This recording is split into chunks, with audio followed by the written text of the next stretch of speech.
High guys, good morning, welcome to my new vlog. So' আজি মই এতিয়া কামত আহিলোঁ। কামত আহি কিনে তেতিয়া কাম কৰিবলৈ ৰেডি হৈ গ'লোঁ। ইয়াত ড্ৰেছিং চেঞ্জ কৰিলোঁ। গণেশ দাই মাল বানি আছে। তো আজি মঙলবাৰ শনিবাৰৰ বজাৰ আছে। অলপ বজাৰখন চাই আছোঁ মানুহ ধুনীয়া হৈছে ৰাতিপুৱা পুৱাই।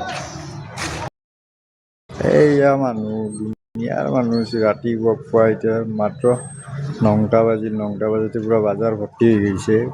এইয়া আমাৰ ইয়াৰে বিজয়নগৰৰ দখলাৰ ওপৰলৈ মিৰ্জাৰ মানে যিমান আৰু আমাৰ ওচৰত এইখিনি যিমান আছে চব মানুহ আহে ইয়াতে বজাৰ কৰিব। আমিও যাম অলপ দেৰিকৈ, মানে কামৰ বেৰে এনেই জাষ্ট চাব যাম কি হৈছে।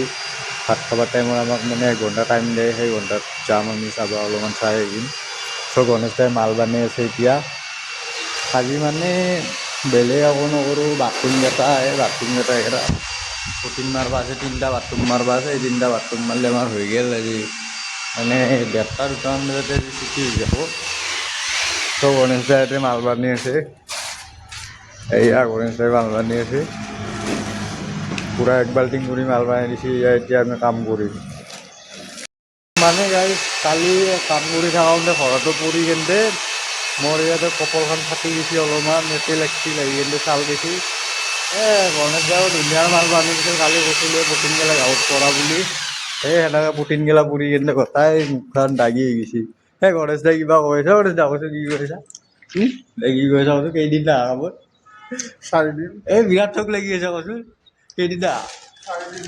4 দিন নাহা। গণেশ দাই 4 দিন নাহে আজি মানে খবৰ ল'ব, মামীহঁতৰ বিয়া আছে বুলি, বিয়া খাব যাব। সেয়ে কাম ইয়াৰ, সদায় বিয়া খাব যোৱাহে কাম। এতিয়া আমাৰ মাল চাল বনোৱা হ'ল, আমি এতিয়া কাম কৰোঁ। অলপ দেৰিকৈ আৰু আহি আছোঁ ভিডিঅ'ত, আপোনালোকে চাই থাকক। এতিয়া অলপ কাম কৰি লওঁ, সিহঁতে ঠিকাদাৰে গালি দিব দুনিয়াত। আজি একবেলা কাম কৰি কিনে কাম নকৰিলোঁ, এতিয়া ঘৰত যাব ওলাইছোঁ। একবেলা কাম কৰি ল'লোঁ, আজি আৰু কাম নকৰোঁ আৰু। বাল্টিংটা থ'ব যাই আছোঁ, বাল্টিং চাল্টিং থৈ দিলোঁ। এতিয়া ভৰি হাত চাত ধুই কিনে বঢ়িয়াকৈ ঘৰত যাওঁ আৰু। আজি কাম নকৰোঁ, আজি ভিডিঅ' বনাম। এটা আজি বেলেগ ভিডিঅ' বনাম। এই ভিডিঅ'টো আপোনালোকে চাই থাকিবচোন, কি ডেঞ্জাৰ ভিডিঅ' বনাম।